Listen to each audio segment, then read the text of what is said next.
The 2026 NFL draft tight end class is actually shaping up to be a really good one, in my opinion. We have some athletic freaks, we have some big time blockers, we have some big time size. But the question is, in what order should these guys be taken in the NFL draft? And today, I'm answering that question for you. These are my 2026 NFL draft tight end rankings. To no surprise, the number one tight end on my board is Oregon tight end Kenyon Sadiq, and they don't call this guy Sadiq the Freak for nothing. 6'3", 241 pounds with 10-inch hands, a 4.39 40-yard dash time, and of course a 99 athletic score, number one at the position, but just a freak athlete coming into the NFL at the tight end position. Last year at Oregon, pretty productive, 51 catches for 560 yards and 8 touchdowns. That is with missing some time. And I have to be honest, and you guys know me, I'm an Oregon Ducks fan. There may be some bias here in my love for Sadiq, but also watch the games during the season. We took a break from college football. Now to get prepared for the draft and go back and watch the film. Fell in love with the player all over again. This is the kind of guy that can be a number one weapon for a really productive offense at the NFL level. And it's not often you get to say that about a tight end prospect. But Oregon was a productive offense at the collegiate level, and he was their number one weapon. He is nearly the perfect tight end in terms of size and speed. Maybe like I'm a little bit taller than 6'3", 6'4", 6'5", perhaps, but anyways, he is just really, really good. I think he's a crispy route runner. You know, Oregon using him a lot on out routes across the middle, kind of on seams. He was massive in the screen game in Oregon. And again, it just goes to show you the weapon that this guy is. And I think weapon is a really key word for the hot take that I have here, because when we talk about these positions, right, running back and wide receiver, those are the guys that people clamor over. And I get it. Jeremiah Love, Carnell Tate, Makai Lemon, Jordan Tyson, like these are big names in this NFL draft.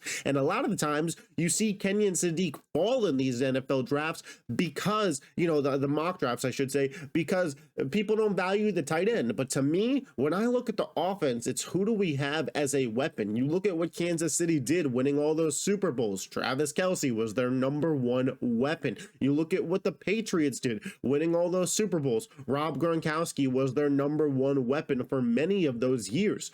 Kenyon Sadiq, I believe, has the ability to be the number one weapon for a team that goes on to not only compete for, but win a Super Bowl. So for me, when I see Sadiq getting mocked right at the very end of the first round, or to be honest, just making out of the top 20 picks, I think to myself, whatever team is smart enough to grab him is going to get an immense value. And I'll double down on this take. If my team needed a tight end and a wide receiver, right? Yeah, let's say I had openings at both. The Miami Dolphins, right? Pick 11.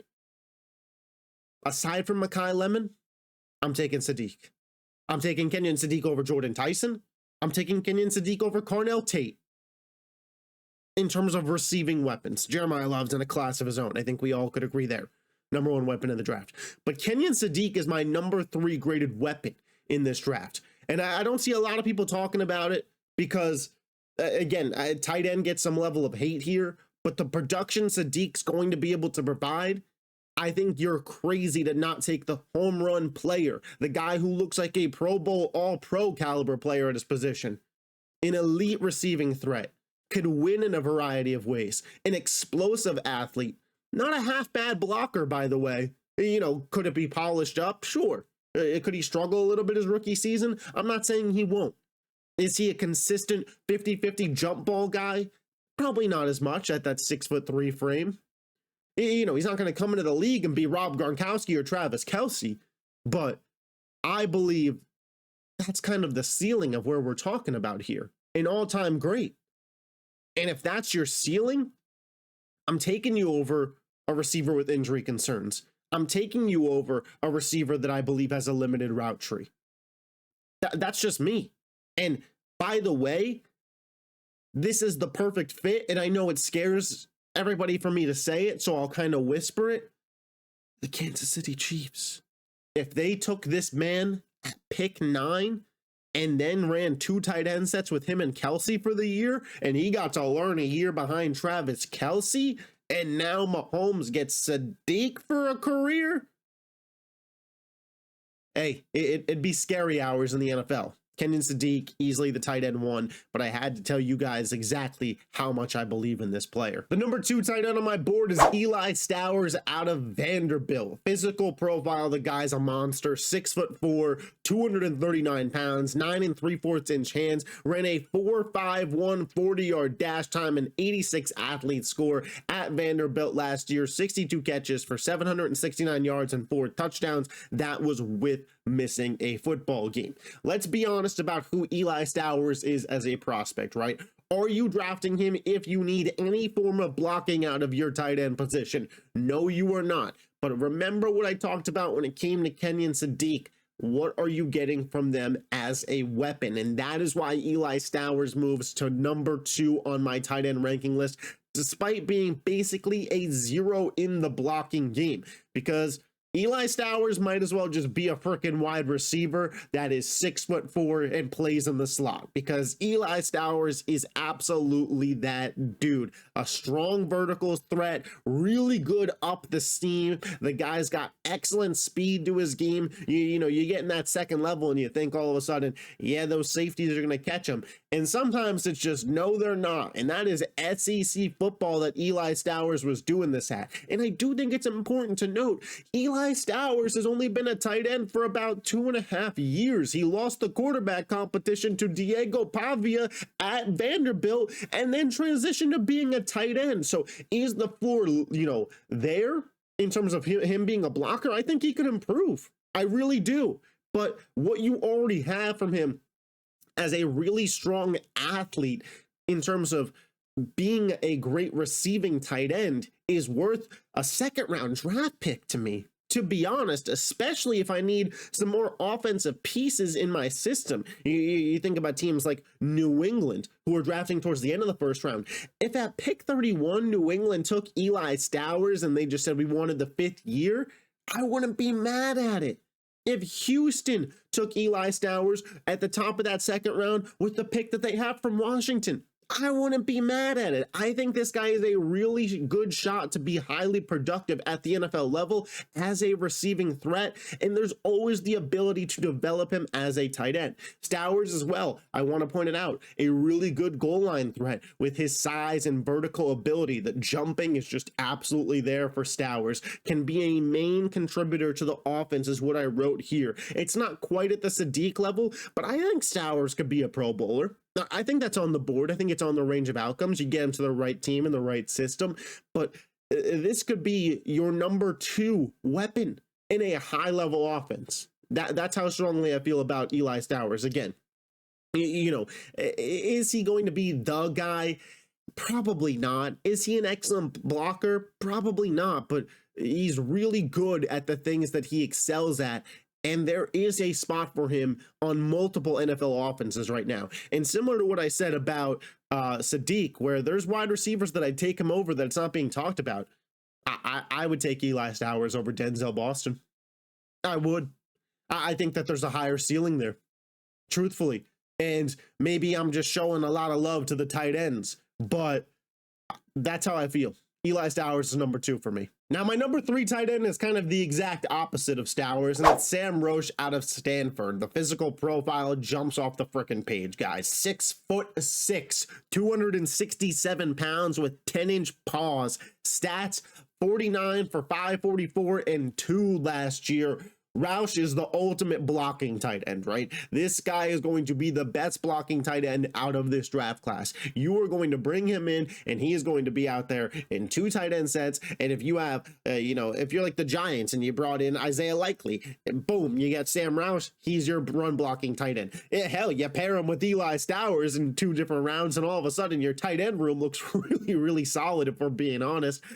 He's going to be the guy that's out there. And I do think that there is potential for him him to grow as a receiver, kind of the inverse of what I'm talking about with Stowers. I had Stowers above him because I value where you are more as a weapon than as a run blocker. But if you believe in that blocking scheme, Jim Harbaugh said all those couple of years ago, they view offensive line as weapon. That's why they took Joe Alt over Malik Neighbors. If you view the ability to be a blocker as a weaponry trait, Sam Roush is the guy for you because you have a really strong, really good blocker. I'm not going to say Darnell Washington level 6th offensive lineman out there, but in a same vein as George Kittle, where it's like, hey, this is the blocking guy. And I actually think that there are some redeeming traits about Roush as a receiver. I think his in-game speed is actually way better than I expected. He doesn't get the ball a ton, but you give him some space to operate, and Roush can actually really move. I definitely think he's going to be able to be a real red zone threat for a team.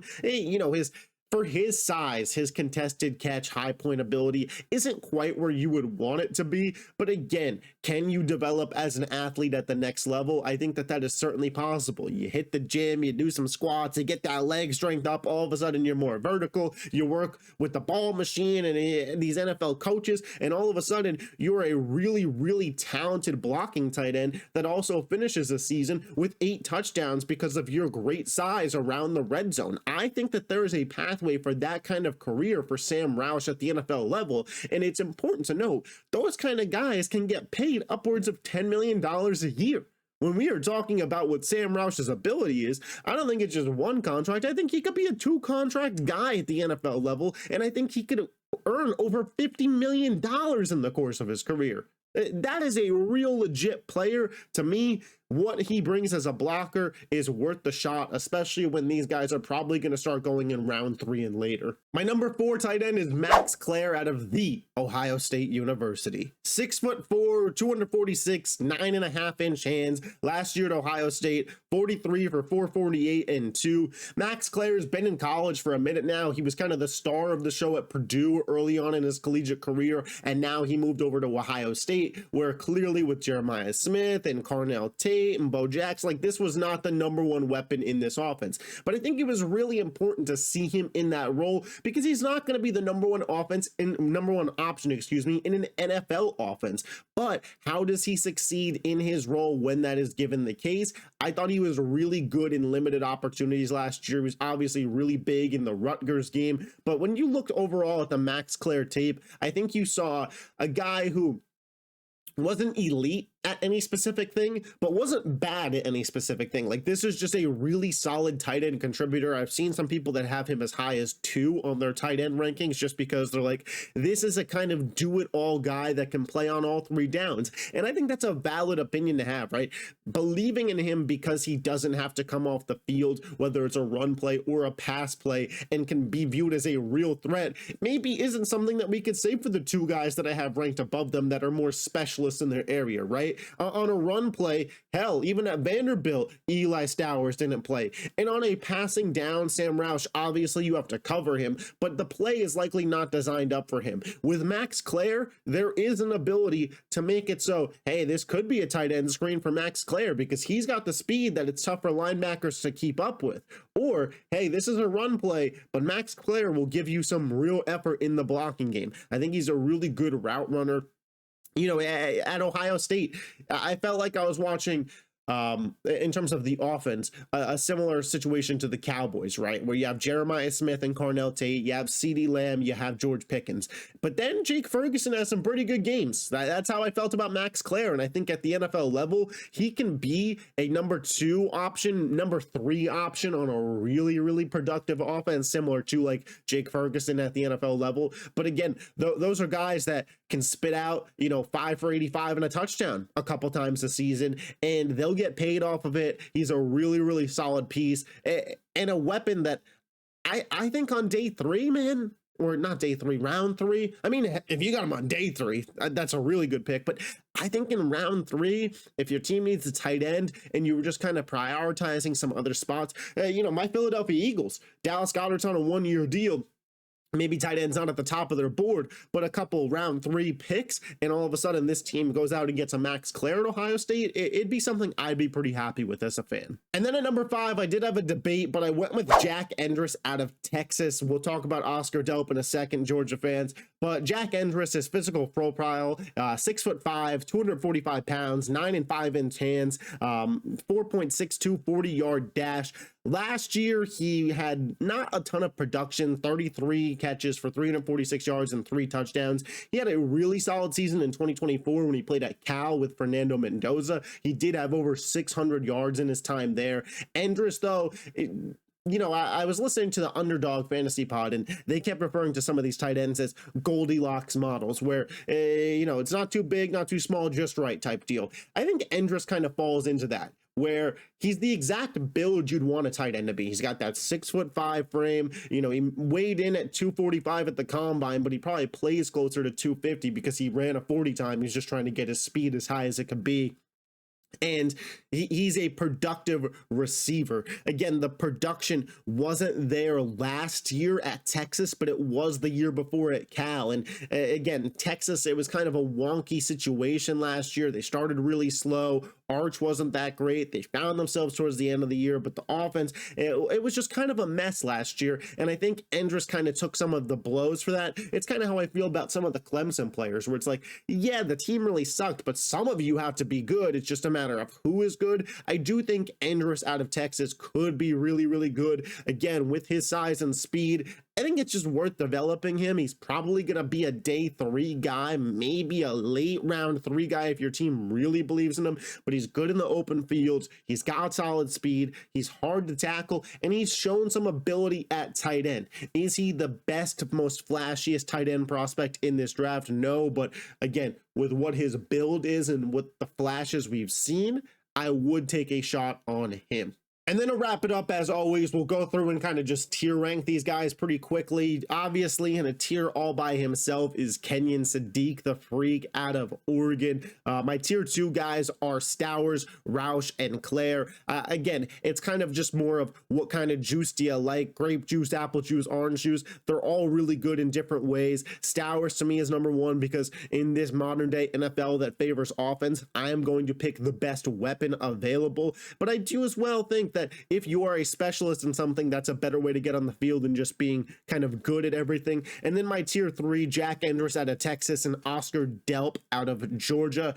When it comes to Delp, he didn't make my top 5 rankings, so we didn't spend a ton of time on him.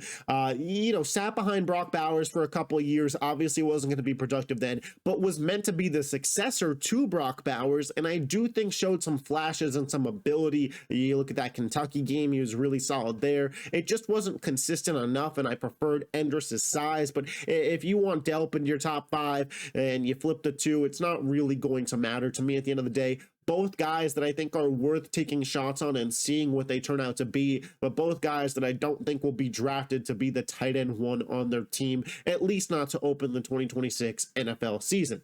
These are my tight end rankings. Let me know yours in the comment section down below. If you like the NFL and you're not yet subscribed to this YouTube channel, it would mean a lot to me if you looked at it, considered, and if you like what you see, hit that sub button. I'll catch you next time. Peace.